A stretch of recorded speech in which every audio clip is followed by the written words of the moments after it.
Hello and welcome to the Gaj Show. Through the Gaj Show, I want to help listeners to get a better grasp of the crypto world by getting into conversation with some of the leading voices in the crypto space. And in this episode, I'm going to get into conversation with inspiring Eva Beylin. Here is a little bit about her. Eva studied global economics at Ivey Business School. Before joining the crypto world, she was a management consultant specializing in financial services. In the crypto career, she has worked with various leading projects, and currently she serves as director of the Graph Foundation. And also, she can speak English, Russian, Spanish, and French. She's incredible, and she's one of the most inspiring leaders in crypto. I'm excited to have her on the show today.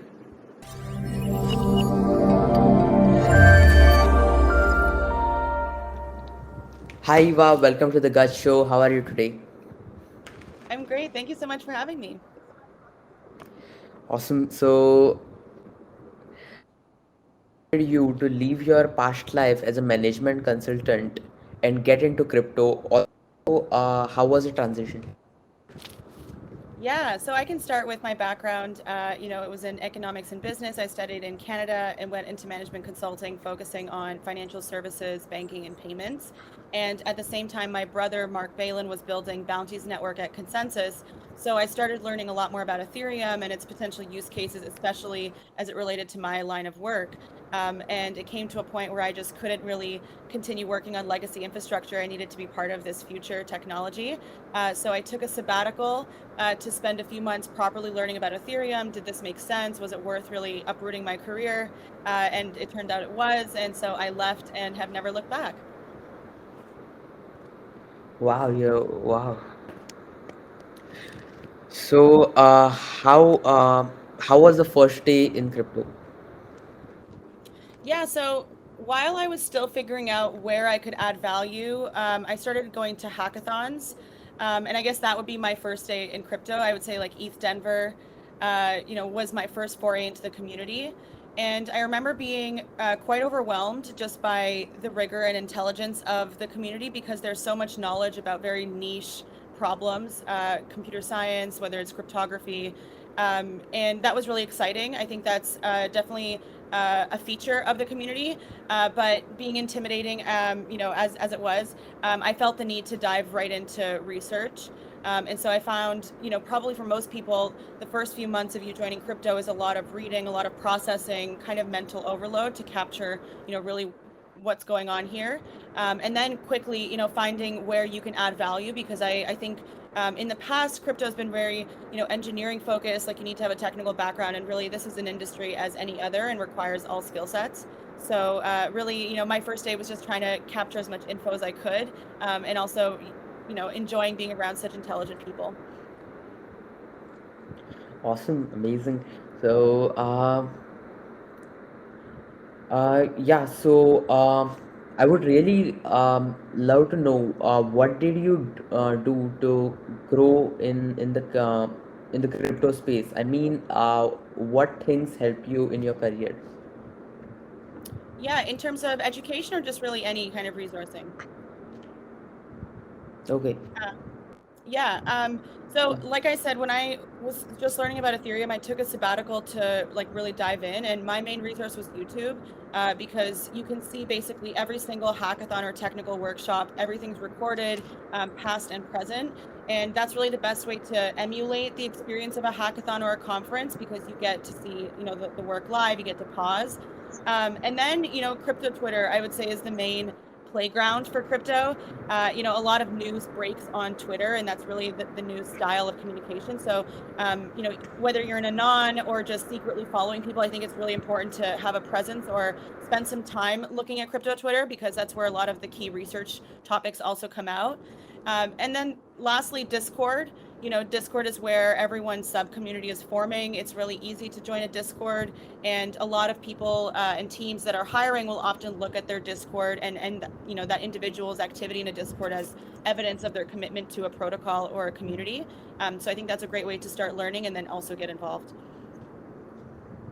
Thank you for sharing this. So, yeah, for young ones who are just getting started into crypto, what advice would you give? Like, what skills or qualities do they need to acquire to get into the leadership positions? Yeah, I would say everything is needed, and anyone who tells you otherwise is just not thinking on a long enough time scale. I'd say the first thing is sort of an openness to decentralization and really understanding what that means at very different levels. So, in the technology sense, it means having a network of hundreds, maybe thousands of nodes, and what that means for the end user of the product. In a community sense, also understanding what decentralization means, that maybe you don't have a full-time job, maybe you're working for a DAO and you're expecting a continuous grant, or maybe you're working with several different teams because you're working for a protocol.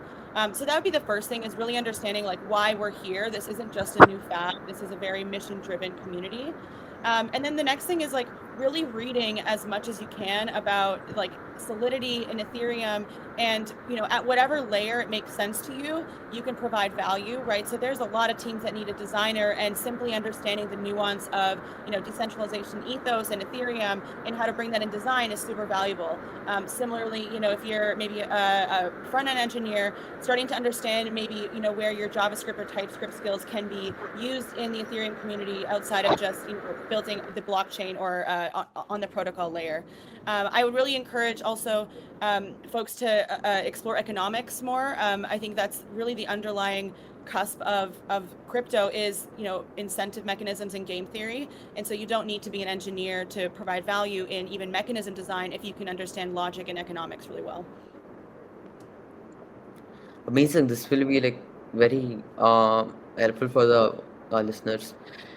So, as someone who has been like has seen the industry evolve and getting to this point, what do you think about crypto education? What else can be done right now? Yeah, I think a lot of great work has been done already. In a decentralized community, there's so many different stakeholders and perspectives, and so efforts by the Ethereum Foundation, Gitcoin, Moloch DAO have really targeted different areas of their onboarding. I know Consensus also has done a lot of effort there with their blockchain bootcamp and even expanding globally. I think what can be done more is this sort of 0 to 1 gap for a lot of people of, they're on LinkedIn, they're on Twitter, they're watching all of this happen. Maybe they've purchased an NFT and now they want to start working, but they don't really know how to even educate themselves to get to a point of employability.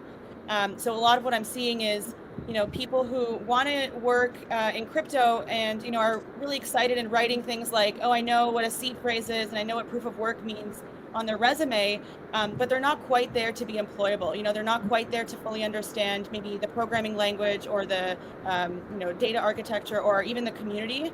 And so getting, a sort of short-term or kind of onboarding type of structure, I think is needed, because a lot of people want to, quit their jobs and join this mission.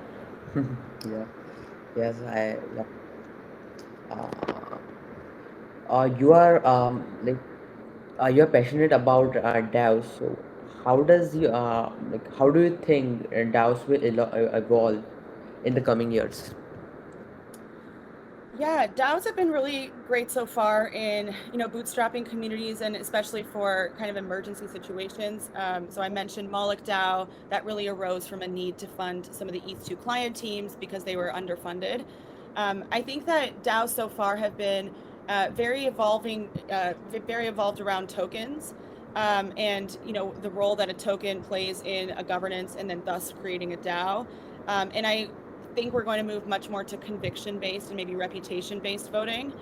So perhaps your activity or past participation dictating your governance ability. And I also think we're going to start seeing a lot more like subcultures form, where it's really easy right now for you to own a token and then consider yourself part of the DAO. A DAO still requires a lot of work and human coordination, and so I think we're going to start seeing that commitment form, and with more DAO tooling, really enable disparate, distributed teams to work together in a DAO structure that isn't only about the on-chain activity. Awesome. So, even like I recently got introduced to DAOs, and like I'm really fascinated by them. Like, great to know your thoughts on them. So, I recently joined Bankless and Friends with Benefits DAO. Yeah. Awesome. I So, haven't actually. Oh, so go ahead. what? No. Yeah. I haven't actually heard that much about Bankless stuff, so I would love for you to maybe go over what they're doing. Sure. So, Bankless, that was like more of like they started as a newsletter, uh, then like the founders and more people like converted it into a DAO, and like they are building like projects like bed index, like which was like it has they have so in that so it is part of the index scoop system. So it was like introduced by Bankless DAO, um, and yeah. Got it. Very So cool. yeah. So yeah. So next question. We all love NFTs. What do you think about them, and what future holds for them? Yeah, I'm obsessed with NFTs for many reasons. Okay, specific to artists, I think we're gonna continue seeing NFTs fundamentally change, the income structure and incentive structure for art. I think we're also going to see a lot more competition than we have in the past because what crypto enables is a greater velocity of, buying, trading art, selling art, holding art. And whereas previously, part of the value of art often came from, one individual buyer or dealer holding it for years and then eventually selling it at a very large ticket price. All of this, data about provenance and even the ability for you to sell it is just much easier now. And so I think we're going to see a lot more competition between artists because the cost of you switching, holding a Picasso versus a Van Gogh might have been quite high previously, but the digital equivalents, you can do that in one single transaction, or two transactions. I think the unexplored space of NFTs is a lot more of the sort of like business like use cases, maybe ticketing, using subscription models. I don't think we've seen a lot of other applications employ NFTs in that way yet, but I'd be excited to see how NFTs really, are merged with all elements of either collectibles, gaming, or ticketing.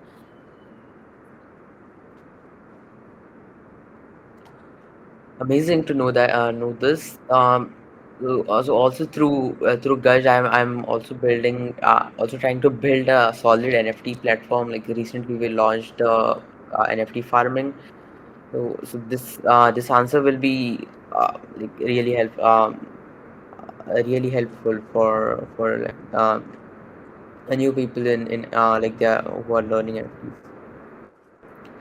Yeah. So changing the track here, what do you think can be done to get more women into crypto? God, this is a problem that, is ongoing. Um, I think it honestly does require dedication to the funnels and areas where women are currently working. I'm seeing this even in generalized recruiting. Just, how do you find Rust engineers where there aren't that many Rust engineers, really needing to target where those Rust engineers are. And so I think we need to have a lot more focus on, well, like, what is the blocker here? Is it simply education? Is it, a mentorship? There's a lot of these, Web 2 type of programs, like a mentorship program that we could probably start employing. That has worked for platforms like a Sheet 256, and we could probably even scale to just like the larger workplace, not just students. Go for sharing this. Um, yeah. So I really love the graph protocol. So like it was like top 10 projects which I was learning about like at the beginning of my crypto journey. And here's my last question. What next? What next 10 years hold for crypto, and uh, we are. This is a tough question. I think, if we're talking about development, there is a lot still to finish on the infrastructure layer, layer one, layer two, even at the graph, I know data availability and decentralized storage. There's a lot of these critical stack components that aren't quite finished. We're almost there. So I think over the next 2 to 5 years, we'll see the completion and we'll feel very good about that fundamental structure for our dApps. And then beyond that, I'm excited to see a lot more creativity enter the space. I'd say because we haven't had that infrastructure ready, you can't really expect, really excellent Web2 developers building cool applications to, run over here when it's still quite difficult to build. And so I'm excited to see more of these like DApp evolutions or revolutions occur, kind of like what Snapchat, has done for social media and Web2, seeing, what is that really unique application that can be built on top of blockchains, and not only having the blockchain be the unique aspect of this industry. Thank you so much, Eva, for being in the Gaj Show. Like I had a great time talking to you, and hope to talk to you soon. Thank you so much, Gaj. Yeah. Yes. Thanks.